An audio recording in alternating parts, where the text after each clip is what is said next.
All right, let's talk about corporate social responsibility, or CSR, for those who like their acronyms as bland as a corporate retreat PowerPoint. It's a term that's been thrown around a lot lately, but what does it really mean? In the simplest terms, it's the idea that businesses should give a damn about something other than their bottom line. It's about companies taking responsibility for their impact on society and the environment. That's right, folks, profits aren't everything. Shocking, I know, but CSR is about more than just making money. It's about making a positive difference. Now, this giving a damn can take many forms. It can be as simple as ensuring fair labor practices, or as complex as implementing sustainable business models. We're talking about things like treating employees fairly, providing them with a safe and healthy work environment, and ensuring they are paid a living wage.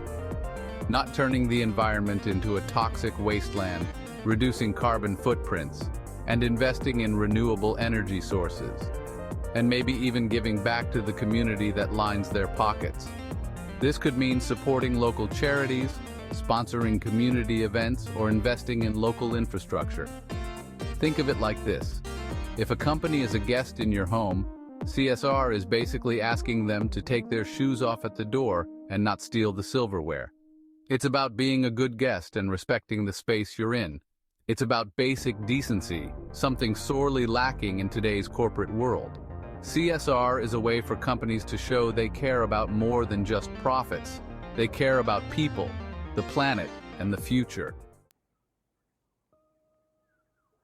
Believe it or not, the idea of businesses having some sort of social responsibility didn't start with a TED Talk or a LinkedIn influencer. It's a concept that has been evolving for a very long time, much longer than most people realize. It's actually been kicking around for centuries, embedded in the very fabric of human society and thought. Aristotle, that toga-wearing philosopher, talked about the importance of ethics in business. He believed that businesses should not only focus on profit, but also consider the well-being of their community. Fast forward a few centuries, and we have religious movements like the Reformation and the Enlightenment emphasizing fairness and social justice. These movements laid the groundwork for modern concepts of corporate responsibility. These ideas slowly seeped into the business world, leading to early forms of labor rights and philanthropy in the 19th and 20th centuries. During the Industrial Revolution, the harsh conditions faced by workers sparked a new awareness about the need for ethical business practices.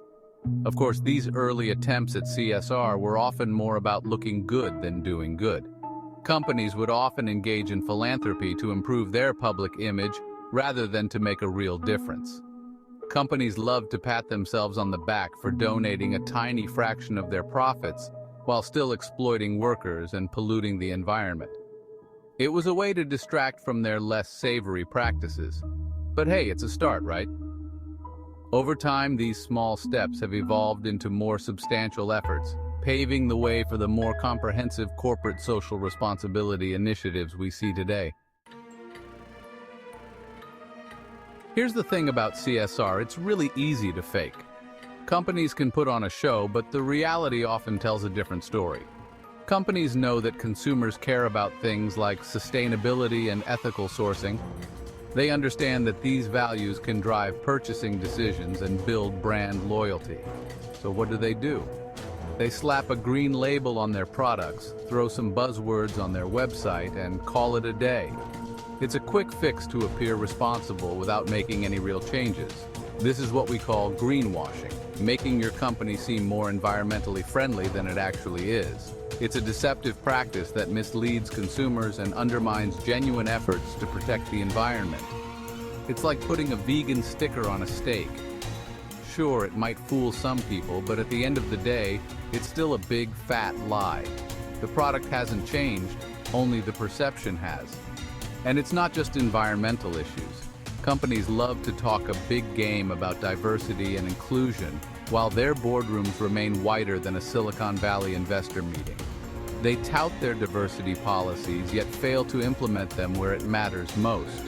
They preach about fair labor practices while their products are made in sweatshops overseas. The disconnect between their words and actions is glaring and troubling. It's enough to make you want to throw your ethically sourced, fair trade coffee at the wall. The frustration comes from realizing that many companies are more interested in looking good than doing good. Let's talk about Volkswagen, shall we? Remember those clean diesel cars they were peddling a few years back? Turns out they weren't so clean after all. Volkswagen was caught red-handed installing software in their vehicles to cheat emissions tests. They pumped out way more toxic fumes than allowed, all while claiming to be environmentally friendly. It was a PR nightmare, a betrayal of public trust, and a stark reminder that even big, well-known companies will happily screw over their customers and the planet for a little extra profit. Volkswagen is just one example, of course. We've seen countless other companies engage in shady practices, from hiding data breaches to exploiting loopholes to avoid paying taxes. It's enough to make you wonder if any corporation can truly be trusted.